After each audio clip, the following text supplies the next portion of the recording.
Pregnant nurse बहू। सुषमा की बहू विनीता एक हॉस्पिटल में नर्स थी, लेकिन उसे डॉक्टर से भी ज्यादा नॉलेज थी। हॉस्पिटल में सब विनीता की तारीफ किया करते थे। सुषमा का बेटा यानी कि अंकित अपनी बीवी विनीता से बहुत प्यार करता था और उसे अपनी पत्नी की काबिलियत पर बहुत भरोसा था। धीरे धीरे वक्त गुजरता गया और शादी के 8 महीने बाद विनीता प्रेग्नेंट हो गई। मैं बहुत खुश हूँ। मेरा इकलौता बेटा है और अब इसका बच्चा इस दुनिया में आएगा। मैं दादी बन जाऊंगी, दादी। मैं बता नहीं सकती मुझे कितना अच्छा लग रहा है। आपको खुश देखकर मैं भी बहुत खुश हूँ माँ। देखो बेटा, वैसे तो विनीता नर्स है, उसे अपने बारे में सब कुछ पता है, लेकिन फिर भी ना आजकल बच्चे पैदा करने में बड़ी परेशानी होने लगी है। उसे कहना कि वो अपना अच्छे से ख्याल रखे। अरे माँ, आप है ना, आपके रहते हमें चिंता करने की क्या जरूरत है। मैं तो अपनी बहू का बहुत अच्छे से ख्याल रखने वाली हूँ। उसे अच्छे से खिलाऊंगी पिलाऊंगी, तभी तो मेरा पोता या पोती एकदम हेल्दी पैदा होगा। कुछ दिनों के बाद सुबह के वक्त, अरे विनीता बहू, ये तुम क्या कर रही हो? कुछ भी तो नहीं मम्मी, अपना हेल्थ चेकअप कर रही हूँ। और क्या? लेकिन ये ब्लड प्रेशर की मशीन और ये तुम्हारे हाथ में इंजेक्शन कैसा है? अरे मम्मी जी, मैं अपना ब्लड प्रेशर चेक करके देख रही थी। प्रेग्नेंट होना और ऐसी हालत में ब्लड प्रेशर चेक करना बहुत जरूरी होता है। लेकिन बेटा, इन सब कामों के लिए तुम्हें डॉक्टर के पास जाना चाहिए। अपना चेकअप खुद करने की क्या जरूरत है? और ये इंजेक्शन किस लिए लाई हो? मम्मी जी, इससे मैं अपना ब्लड सैंपल लूंगी और हॉस्पिटल में जाकर अपना ब्लड चेक करवा लूंगी।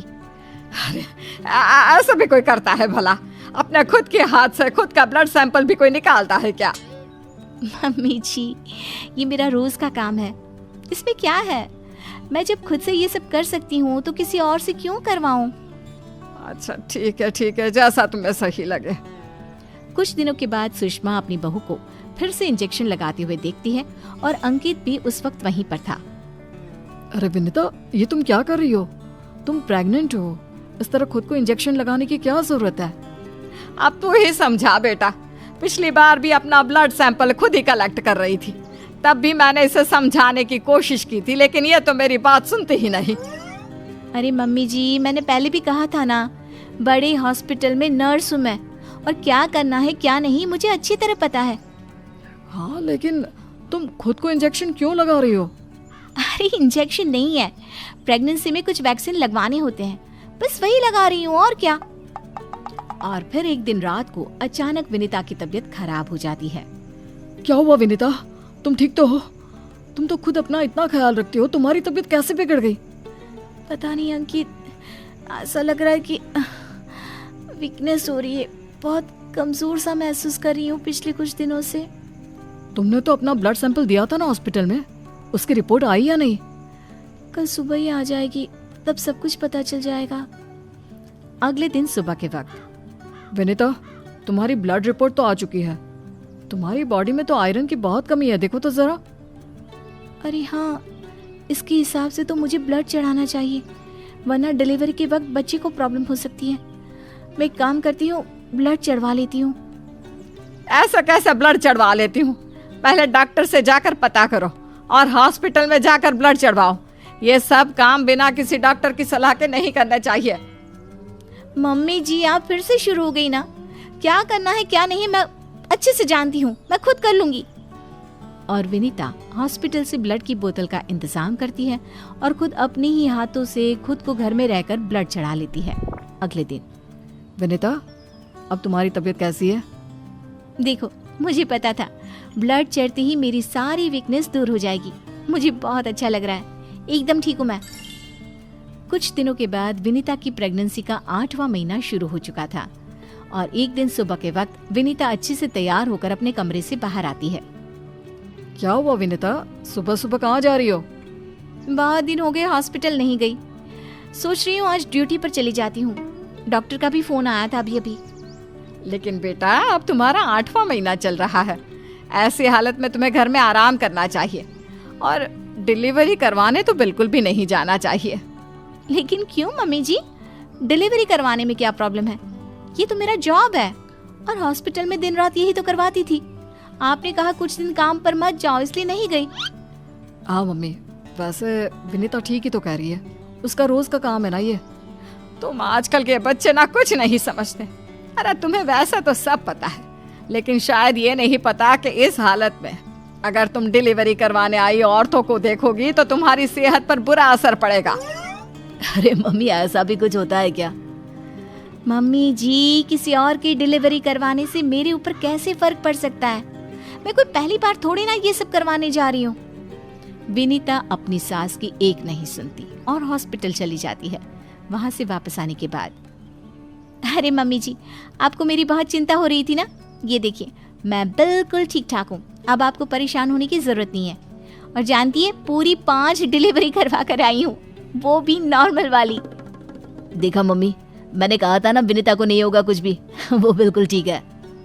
चलो अच्छा है बहू, मैं भी तो यही चाहती हूँ कि तू एकदम ठीक रहे। और आजकल जिसे देखो उसके ऑपरेशन से बच्चे होते हैं, ये देख देख करना बहुत डर लगता है। चिंता मत कीजिए मम्मी जी, मुझे कुछ नहीं होगा। मैं नर्स हूँ ना, रोज हॉस्पिटल में औरतों को सिखाती हूँ कि कैसे अपना ध्यान रखें ताकि नॉर्मल डिलीवरी हो। तभी अचानक हॉस्पिटल से डॉक्टर का कॉल आता है। कॉल पर बात करने के बाद, मम्मी जी, एक इमरजेंसी केस आ गया है, मुझे जाना होगा। अरे लेकिन अभी तो आई हो, कैसी डॉक्टर है तुम्हारी? उसे पता नहीं चलता क्या कि तुम प्रेग्नेंट हो? ऐसी हालत में तुम्हें ना बुलाए। अरे नहीं मम्मी जी, डॉक्टर की भी मजबूरी है।